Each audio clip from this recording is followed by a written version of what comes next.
আলাইকুম। ট্রাম্পের নীতিতে ইন্ডিয়ার যত ধরনের জঙ্গি নাটক ছিল সব শেষ হয়ে গেছে। আমরা ট্রাম্পের যে আমেরিকা ফার্স্ট নীতি দেখলাম গত কিছুদিন আগে ফক্স নিউজে, এলন মাস্ক এবং ট্রাম্প দুজন মিলে দিল।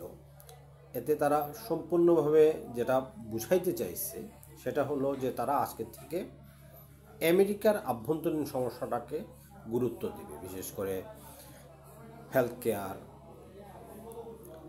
স্টুডেন্ট লোন, আবাসন ইত্যাদি। এরা আর বাহিরের কোনো কিছুকে গুরুত্ব দেবে না। এতে শুধু ইন্ডিয়া নয়, ইউরোপও যথেষ্ট পরিমাণ বিরক্ত এবং চিন্তিত।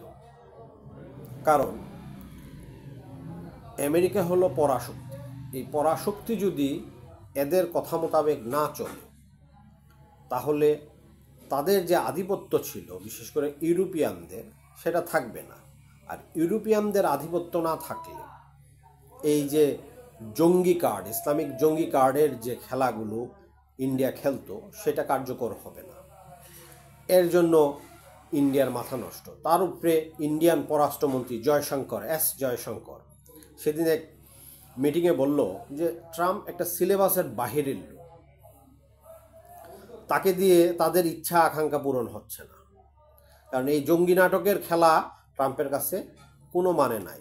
মোদি চরম অপমানিত হয়েছে ট্রাম্পের কাছে বাংলাদেশ বিষয়ে। তার উপরে ইন্ডিয়ানদেরকে শিকলে বেঁধে ইন্ডিয়াতে কলা ধাক্কা দিয়ে বের করে দিচ্ছে। এটাই হলো ট্রাম্পের নীতি। ট্রাম্প ব্যবসা বুঝে, এইসব নাটক ফাটক ট্রাম্প বুঝে না। সে ব্যুরোক্রেসিকে পছন্দ করে না।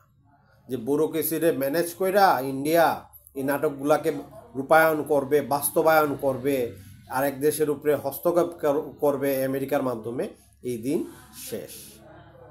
এই কারণে মোদি আর মোদির চেলাপেলারা মাথা নষ্ট। ইন্ডিয়ার সকল ধরনের নাটক শেষ। এখন ইন্ডিয়া কিছুই না। তারা দুশ্চিন্তায় আছে তাদের আগামী কি হবে। তার উপরে ট্যারিফ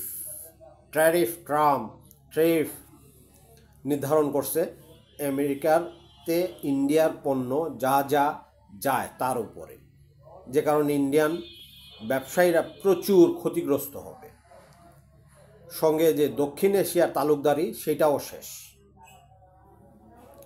সুতরাং আগামীতে ইন্ডিয়া দক্ষিণ এশিয়ার অন্যান্য দেশের সাথে মিলে মিশে চলতে হবে, নয়তো তাদের খবর আছে। ধন্যবাদ।